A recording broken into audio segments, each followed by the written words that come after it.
Welcome back to the chapter and series Fundamental Unit of Life. This is the last lecture, lecture number 6. In today's lecture, we are going to cover the remaining cell organelle.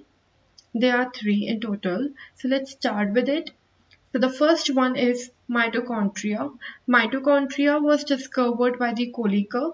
ये double मेम्ब्रेन्ड cell organelle है, तो इसका जो सबसे बाहर वाला outer membrane है उसमें बहुत सारे पोर्स होते हैं, और जो अंदर वाला मेम्ब्रेन है उसमें फिंगर लाइक प्रोजेक्शंस होती हैं, प्रोग्रेसेस होती हैं, जिसकी वजह से सरफेस एरिया बढ़ जाता है।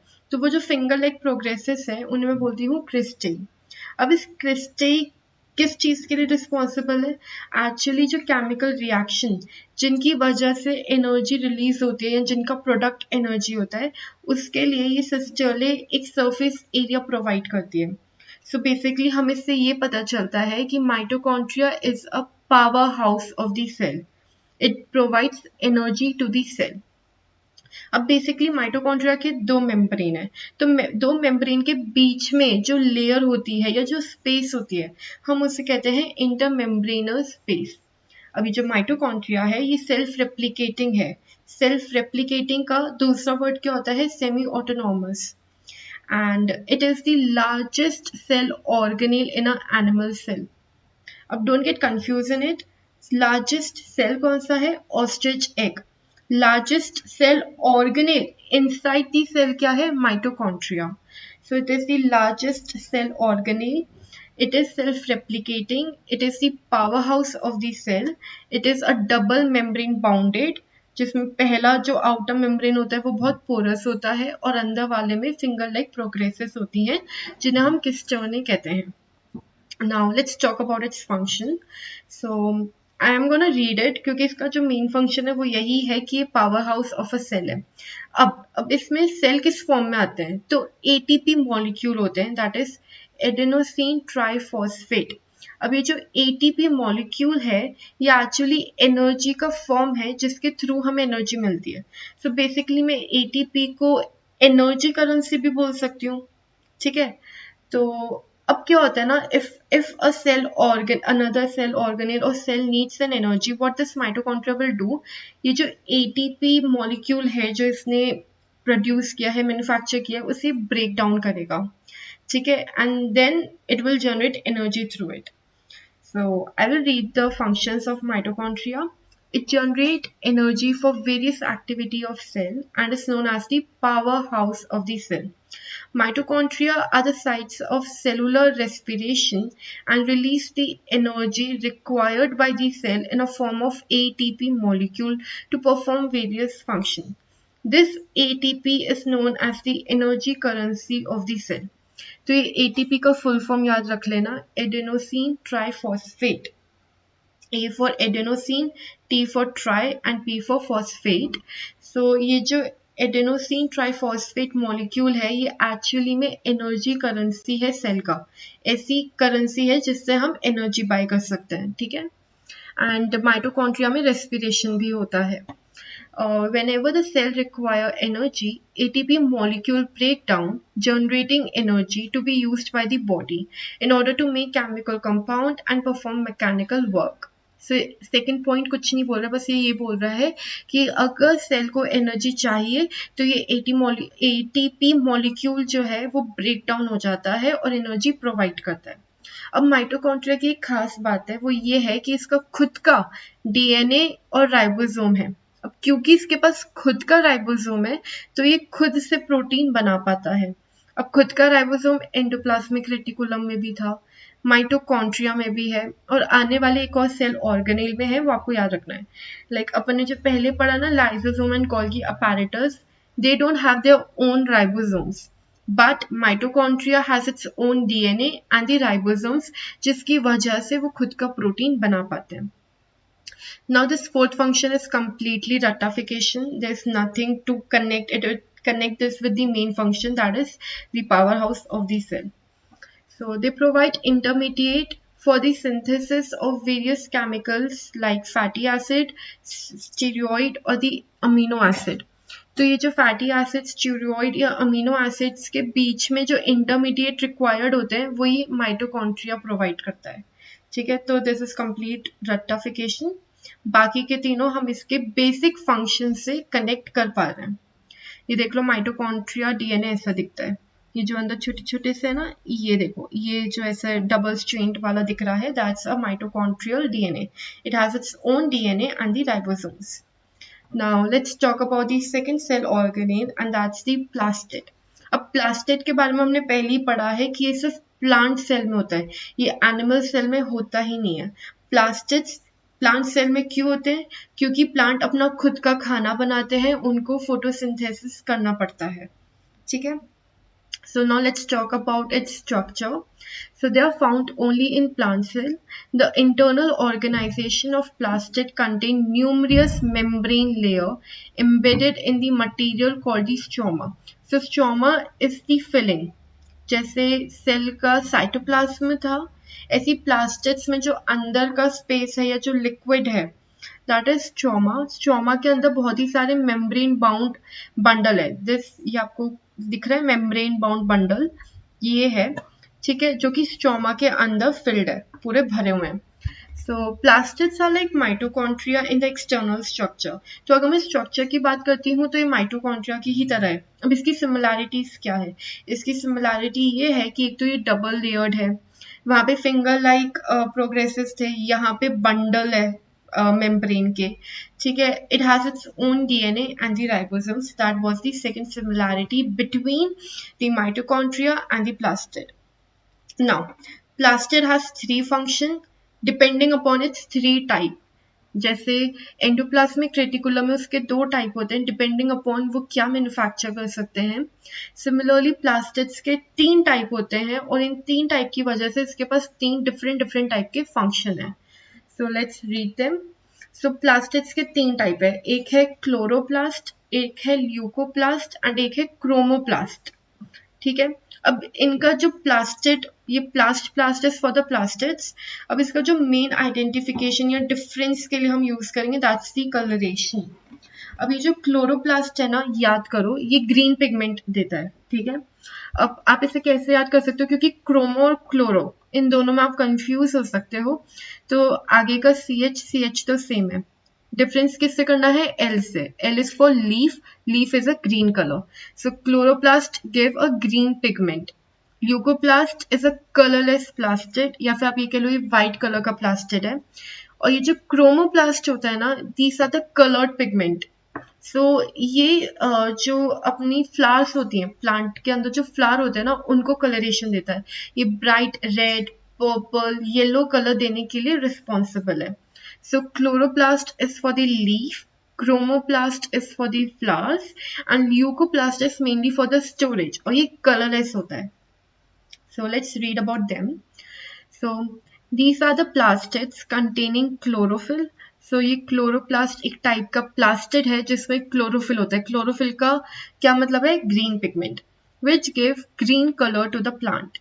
It is also a semi-autonomous organelle. So semi-autonomous is what? कि सेल्फ रेप्लिकेशन कर पाता है। अब इसका फंक्शन क्या है? कि फोटोसिंथेसिस में हेल्प करता है। अब फोटोसिंथेसिस तो प्लांट के अलावा बैक्टीरिया भी करते हैं, तो क्या बैक्टीरिया भी ग्रीन कलर का है? तो क्या उसमें भी क्लोरोप्लास्ट है? Answer is no. बैक्टीरिया भी अपना खुद फोटोसिंथेसिस कर पाता है या फिर खुद का फूड बना पाता है, उस प्रोसेस को फोटोसिंथेसिस तो नहीं। तो वो क्यों बना पाता है? उसके पास क्लोरोप्लास्ट तो नहीं होता, बट उसके पास हाँ लाइट अब्सॉर्बिंग पिगमेंट होते हैं, जिसकी वजह से वो खुद का फूड बना पाता है। तो जो फोटोसिंथेटिक बैक्टीरिया है, तो ऐसे बैक्टीरिया जो खुद का फूड बना पाते हैं, उनके पास क्लोरोप्लास्ट तो नहीं होता, उनके पास ये ग्रीन पिगमेंट तो नहीं होता, लेकिन उनके पास एक लाइट एब्सॉर्बिंग पिगमेंट होता है, जिसकी वजह से वो लाइट सनलाइट को एब्सॉर्ब कर पाते हैं और उस लाइट एनर्जी को केमिकल एनर्जी में कन्वर्ट कर पाते हैं। So this was all about the chloroplast. So it's a green pigment plastid and its main function is photosynthesis. Now comes to the leucoplast. So leucoplast are the white or the colorless plastid. They can change to other type of the plastid. अब इसका main function क्या है? कि store करता है material को। कैसे कैसे मटेरियल को? For example starch, oil and protein. तो ऐसे मटेरियल को ये स्टोर करने के काम आता है ल्यूकोप्लास्ट। अब ये क्रोमोप्लास्ट किस चीज के काम आता है? एक तो ये कलर्ड प्लास्टिड है, ये कलर्ड पिगमेंट देता है। अब it can be yellow, red, purple और एनीथिंग, क्योंकि फ्लावर्स अलग अलग कलर के होते हैं। इसका मेन फंक्शन क्या है कि ये फ्लावर्स एंड फ्रूट्स को कलर देते हैं। So they are rich in the carotenoid pigment and the lipid.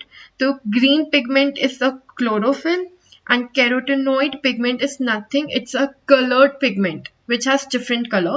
तो जैसे green pigment होता है ऐसी carotenoid pigment होता है जो कि flowers को color देता है. So yeah.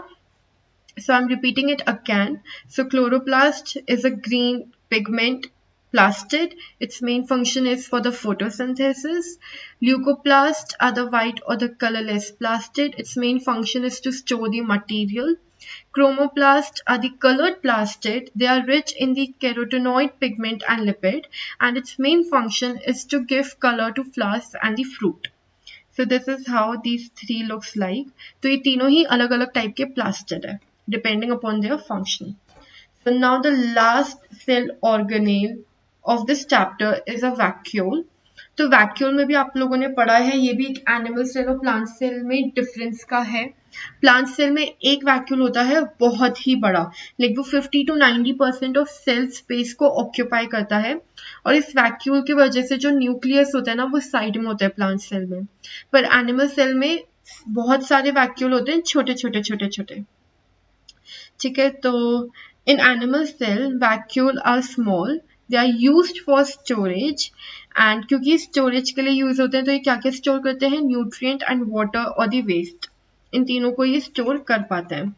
प्लांट सेल में इसके पास एक वैक्यूल होता है बहुत बड़ा, ये भी this is also used to store the water and push against the cell wall, this keeps the plant rigid. Okay, ये जो पॉइंट है ये बहुत इंपॉर्टेंट है, क्योंकि अगर आप ही देखो, अगर ये वैक्यूल वाला स्ट्रक्चर नहीं है तो प्लांट को वो इतनी रिजिड शेप नहीं दे पाएगा, क्योंकि 50 to 90% of the space is occupied by the vacuole.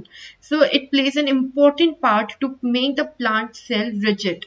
Okay, so fine, that was all about the vacuole. Let's read this whole entire page.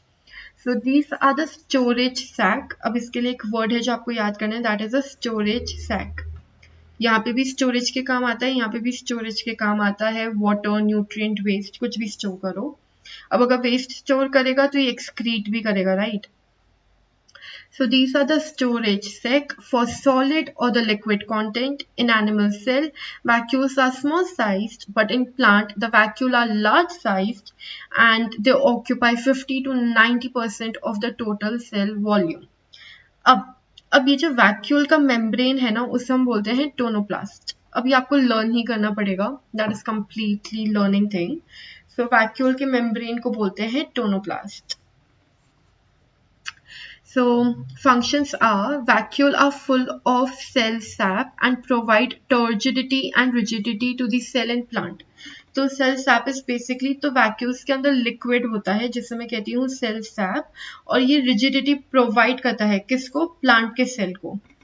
Many substances like amino acid, sugar, organic acid and protein are stored in the vacuole.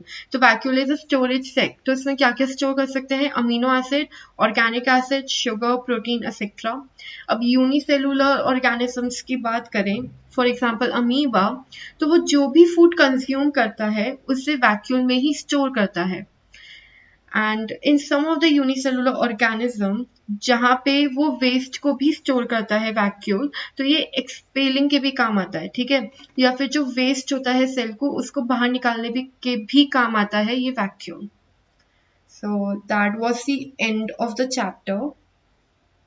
या So congratulations to everyone who was with me in this journey to complete the chapter Fundamental Unit of Life. This chapter will be easy if you learn the content of each lecture per day. अगर आप इसको one go में करने की कोशिश करोगे, then it might be a little burden for you. So basically the most important part of this chapter was the cell organelle. In total we learned 6 cell organelle. So the main function, I'm going to revise it again. Vacuole are the storage sac. Plastids. Plastids are responsible for providing the pigment green for leaf, for flowers and fruits, and sometimes it's also for the storage in the leucoplast का case. Now mitochondria की बात करें, so then it's a powerhouse of the cell. ये energy provide करता है cell को. जो lysosomes होते हैं, these are the waste disposal system, scavenger, cellular housekeeper और the societal bag. इसके functions की basis पे इसके 4 नाम हैं, जो कि इसके नाम ही इसे clearly बता पा रहे हैं कि इसका function क्या होगा, right? Now Golgi apparatus. So this Golgi apparatus का जो main function है, that is for the transportation. So जो endoplasmic reticulum में बनता है उसे pack करता है और dispatch करता है to the required cell organelle of the cell.